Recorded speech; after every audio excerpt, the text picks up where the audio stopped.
திறன் ஷார்ட்கட்ஸ்லேருந்து தேவேந்திரன். நம்ம இன்னைக்கு என்ன பார்க்க போறோம்னா, 7th நியூ புக்ல இருக்கக்கூடிய காடு அப்படின்ற ஒரு செய்யுளுக்கான ஃபுல் ஷார்ட்கட் தான் இந்த வீடியோக்குள்ள நாம பார்க்க போறோம்.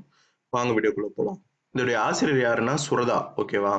இதோட ஆசிரியர் சுரதா. இதுக்கான ஷார்ட்கட் கோடோட வந்து என்னன்னா, சுறுசுறுப்பா இருக்கிறது. ஓகேவா? சுறுசுறுப்பா இருக்கிறது தான் வந்து பார்த்தீங்கன்னா ஷார்ட்கட் கோடோடு. இன்னொரு ஷார்ட்கட் கோடோட என்னன்னா, சுரக்கிறது. ஓகேவா? இப்போ தேனீ கூட்டுல வந்து பார்த்தீங்கன்னா, தேன் வந்து பார்த்தீங்கன்னா சுரக்கும் இல்லையா? அதுதான் வந்து பார்த்தீங்கன்னா ஷார்ட்கட் கோடோட 1. இன்னொன்னு வந்து பார்த்தீங்கன்னா, சுறுசுறுப்பா இருக்கிறது. ஓகேவா? சுறுசுறுப்பா இருக்கிறதுனா சுரதா, அப்புறம் சுரக்கிறது. ஓகேவா? தேனீ, சுரக்கிறது. இது 2 கோட்வேர்ட் வச்சு தான் நான் வந்து பார்த்தீங்கன்னா, எல்லா லெசனையும் சொல்லுவேன். ஃபர்ஸ்ட் பாருங்க, சுரதாவின் இயற்பெயர் வந்து பார்த்தீங்கன்னா, ராசகோபாலன்.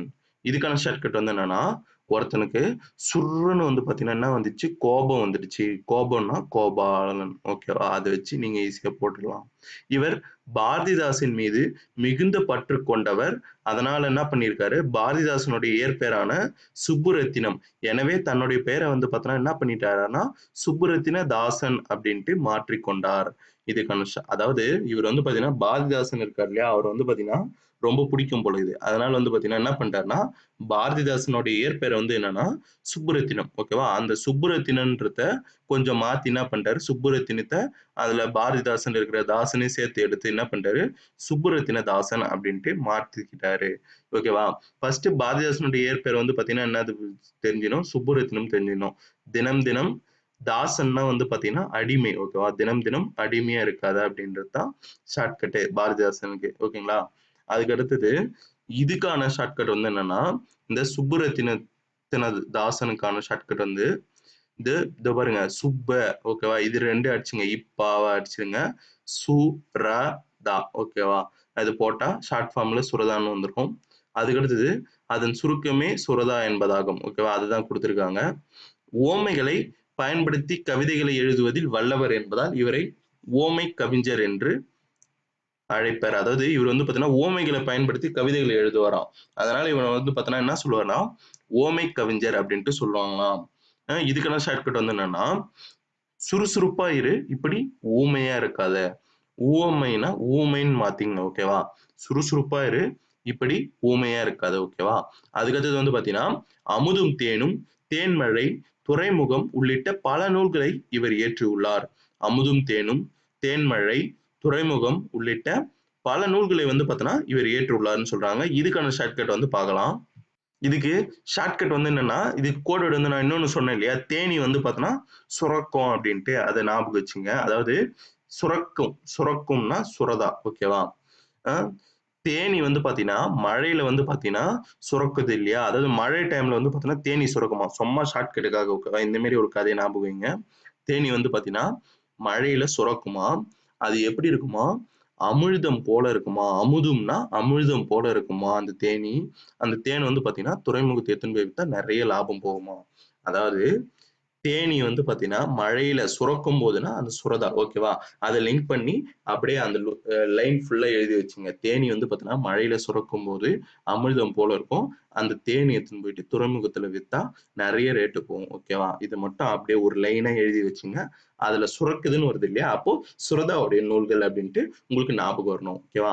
இப்பாடல் வந்து பார்த்தீங்கன்னா, தேன்மழை என்னும் நூலில் இயற்கை எழில் என்னும் பகுதியிலிருந்து எடுத்து தரப்பட்டுள்ளது. இந்த பாடல் அதாவது காடுன்ற பாடல் வந்து பார்த்தீங்கன்னா, தேன்மழை என்னும் நூலில் இயற்கை எழில் என்னும் பகுதியிலிருந்து எடுத்து தரப்பட்டுள்ளது. இதுக்கான ஷார்ட்கட் வந்து என்னன்னா, தேன்மழை சுரக்குது இல்லையா? அத பார்க்கும்போது நம்மளுக்கு எப்படி இருக்குமா? இயற்கை எழிலா இருக்கும் அப்படின்ட்டு சொல்றாங்க. ஓகேவா? தேன்மழை எங்க சுரக்குது? காட்டுல சுரக்குது. ஓகேவா? அப்ப அத வச்சே நீங்க காடுன்றத லிங்க் பண்ணிக்கலாம். இயற்கை எழில்ன்றத லிங்க் பண்ணலாம். தேன்மழை அப்படின்றத லிங்க் பண்ணிக்கலாம். என்ன சொன்னேன்? தேன்மழை சுரக்குது. எங்க சுரக்குது? காட்டுல சுரக்குது. அத பார்க்கும்போது இயற்கை எழிலா இருக்குது. ஓகேவா? இது 3த்தையும் தெரிஞ்சுக்கலாமா? அதுக்கடுத்தது இந்த பாடல் வந்து பார்த்தீங்கன்னா, கிளிக்கண்ணி என்னும் பாவகை சார்ந்தது. அந்த பாடல் வந்து பார்த்தீங்கன்னா, எந்த பாவகையில எழுதியிருப்பாங்கன்னா, கிளிக்கண்ணி அப்படின்ற ஒரு பாவகையில எழுதியிருப்பாங்க. அதாவது கிளிக்கண்ணினா என்னன்னா, கிளியின் மொழி போன்று இனிய சொற்களை பேசும் பெண்ணை நோக்கி கூறுவதாக இனிய சந்தத்தில் பாடப்படும் இசைப்பாடல் தான் வந்து பார்த்தீங்கன்னா, கிளிக்கண்ணின்னு சொல்றாங்க. அதாவது கிளியின் மொழி போன்ற இனிய சொற்கள்ல வந்து பார்த்தோன்னா, பேசுகின்ற பெண்ணை நோக்கி ஒரு கூறத்த கூடிய இனிய சந்தத்துல பாடக்கூடிய பாடல் தான் வந்து பார்த்தீங்கன்னா, கிளிக்கண்ணி அப்படின்ட்டு சொல்றாங்க.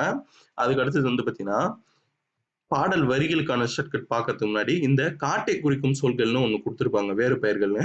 இதுக்கு வந்து பார்த்தீங்கன்னா, ஷார்ட்கட் வந்து தேவையில்ல. ஆனா, நான் வந்து பார்த்தீங்கன்னா, இதுக்கு ரைமிங்கான இ இது இந்த ஃபார்மட் எல்லாமே இந்த ஆர்டர்ல படிக்காதீங்க. நான் சொல்றேன். நான் இன்ஸ் எடுத்து வச்சிருக்கேன். அந்த ரைமிங்கா வரும். அதாவது இதோ பாருங்க. இது பார்த்தீங்கன்னு வச்சுக்கங்களேன், ரைமிங்கா இருக்கும். இந்த மாரி வந்து பார்த்தீங்கன்னா, எழுதி வச்சுங்க. நீங்க ரிவிஷன் பண்ணும்போதெல்லாம் இத அப்படியே வாசிச்சு விட்டுட்டே வாங்க. உங்களுக்கு வந்து பார்த்தீங்கன்னா, எக்ஸாம் டைம்ல இது எப்படி கேட்பாங்கன்னா, ஆட் ஒன் அவுட்ல கேட்பாங்க. பொருந்தாத விடையை தேர்ந்துக அப்படின்ட்டு, இதுல ஒரு 3 விடைய குடுத்துட்டு, 4வது விடை வேற ஒண்ணும் குடுப்பாங்க. அப்ப ஈஸியா வந்து பார்த்தீங்கன்னா, நீங்க கண்டுபிடிக்கலாம். அதாவது ஃபர்ஸ்ட் பாருங்க, இது வந்து ஆர்டரா நான் எழுதிக்கிற ஆர்டர்ல நீங்க எழுதிங்க. ஓகேவா? இது எப்படி படிச்சிட்டீங்கன்னா, கா, கால், கான் இந்த மாரி ரைமிங்கா படிச்சுங்க. அதுக்கு அடுத்தது அரண், ஆரணி அப்படின்ட்டு படிச்சுங்க. அதுக்கு அடுத்தது பொதி, பொழில், பொற்றை, பொச்சை இந்த மாரி படிச்சுங்க. அதுக்கு அடுத்தது அழுவம், பழவம், தில்லம் ஓகேவா? ரைமிங்கா இருக்கா? அதுக்கு அடுத்தது கானகம், கணையம், புறவு, இயவு, முளி, முளரி, முதை, மிலை ஓகேவா? முளி, முளரி, முதை, மிலை ஓகேவா? விடர், வனம், வல்லை, வியல் ஓகேவா? இது ஒரு ரைமிங்கா விடர், வனம், வல்லை, வியல் ஓகேவா? இரும்பு, சொரம், இரும்பு, சொரம். அதுக்கடுத்தது அரில், அரல் ஓகேவா? அரில், அரல், அடவி, பதுக்கை இந்த மாரி ரைமிங்கா எழுதி வச்சுங்க. ஏன்னா வச்சுங்களேன், நீங்க படிக்கும்போது நீங்க நல்லா ரிவிஷன் பண்ணுங்க. ஏன்னா இதுக்கு ஷார்ட்கட் வச்சீங்கன்னா, மறந்து ரொம்ப கஷ்டம் இது ஷார்ட்கட் வைக்கிறதுக்கெல்லாம். அதனால வந்து பார்த்தீங்கன்னா, இந்த மாரி ரைமிங்கா படிச்சுங்க. இந்த பாடல் வரிகளுக்கு எல்லாத்துக்குமான ஷார்ட்கட்டே என்னன்னா, காட்டுல வந்து பார்த்தீங்கன்னா, எல்லா விலங்குகளும் சுறுசுறுப்பா இருக்கும். ஓகேவா? காட்டுல இருக்கக்கூடிய எல்லா விலங்குகளும் சுறுசுறுப்பா இருக்கும். அதுதான் வந்து பார்த்தீங்கன்னா, ஷார்ட்கட்டே. ஓகேவா? கார்த்திகை தீபம் போல காட்டுல இருக்கக்கூடிய விலங்குகள்லாம் எப்படி இருக்கும்னா, சுறுசுறுப்பா இருக்கும். அவ்வளவுதான் ஷார்ட்கட். கார்த்திகை தீபம் எப்படி இருக்கும்? அப்படியே ஸ்பீடா எரியும் இல்லையா? அதப்போல காட்டுல இருக்க விலங்குகள்லாம் சுறுசுறுப்பா இருக்கும். அப்ப சுறுசுறுப்பானா சுரதா. ஓகேவா? காடுன்னு வந்துச்சா, அப்ப காடுன்னா என்ன சொன்னேன்? சுரதா. ஓகேவா? இதுல வந்து பாத்தீங்கன்னா, கிளியே பார்வை அப்படின்னு வருதா? அதாவது கிளின்னு வந்து இருக்கா? இந்த கிளிய வச்சு ஷார்ட்கட் நீங்க வைக்கவே வைக்காதீங்க. ஏன்னா கன்ஃப்யூஸ் ஆயிடுவீங்க. ஏன்னா பாரதியார் அவர்கள் வந்து பாத்தீங்கன்னா, இதே கிளிக்கன்னி வகையில ஒரு பாடல் வந்து பாத்தீங்கன்னா இயற்றிருப்பாரு. அந்த பாடல் வந்து பாத்தீங்கன்னா ரொம்ப முக்கியம். அத வந்து பாத்தீங்கன்னா குடுத்து கேட்பாங்க. நீங்க கன்ஃப்யூஸ் ஆயிடக்கூடாது. ஏன்னா இதுக்கு பின்னாடி இருக்கும் அது. அதையும் பார்க்கலாம். ஓகே. அதனால வந்து பார்த்தீங்கன்னா, இந்த மாரி காட்டு சம்மந்தமா இருக்கக்கூடியத ஷார்ட்கட்டா சொல்றேன். அத மட்டும் ஞாபகம் வச்சுக்கங்க. ஓகேங்களா? காட்டுல வந்து பார்த்தீங்கன்னா, காய், கனி இதெல்லாம் இருக்கும் அப்படின்னு தெரிஞ்சுங்களா? இதெல்லாம் ரொம்ப வந்து பார்த்தீங்கன்னா, காட்டுல எல்லாமே சுறுசுறுப்பா இருக்கும் அப்படின்ட்டு ஞாபகம் வச்சுங்க. அதுக்கு அடுத்தது குரங்கு இருக்கு இல்லையா? காட்டுல குரங்கு வந்து பார்த்தீங்கன்னா, எப்படி இருக்கும்? சுறுசுறுப்பா கனிகள்லாம் பறிச்சுக்கிட்டு இருக்கும். ஓகேவா? அதுக்கு அடுத்தது மரங்கள்லாம் எப்படி இருக்கும்? மரங்கள்லாம் மரங்கள் காட்டுல இருக்கக்கூடிய மரங்கள்லாம் வெயில மறைச்சிட்டு சுறுசுறுப்பா இருக்கும். ஓகேங்களா? அதுக்கடுத்தது மயில் மயில் மயில் வந்து பார்த்தீங்கன்னா, நடிச்சுக்கிட்டு சுறுசுறுப்பா காட்டுல இருக்குமா? ஓகேவா? பன்றிகள்லாம் வந்து பார்த்தீங்கன்னா, கிழங்கு வந்து பார்த்தீங்கன்னா, பன்றிகள்லாம் கிழங்கு எடுத்துட்டு சுறுசுறுப்பா இருக்கும். ஓகேவா? நரி எல்லாம் வந்து பார்த்தீங்கன்னா, காட்டுல வந்து பார்த்தீங்கன்னா, சுறுசுறுப்பா ஊளையிடும். அது சுறுசுறுப்பானா சுரதா. ஓகேங்களா? அதுக்கடுத்தது யானைகள்லாம் வந்து பார்த்தீங்கன்னா, தின்றபடி காட்டுல சுறுசுறுப்பா இருக்குமா. அடுத்தது பூங்குயில். பூங்குயில் கூவி சுறுசுறுப்பா இருக்கும். ஓகேவா? அதுக்கடுத்தது சிங்கம், புலி, கரடி, சிறுத்தை, விலங்கினங்கள் இது எல்லாமே வந்து பார்த்தீங்கன்னா, காட்டுல வந்து பார்த்தீங்கன்னா எப்படி இருக்குமா? சுறுசுறுப்பா இருக்குமா. ஓகேவா?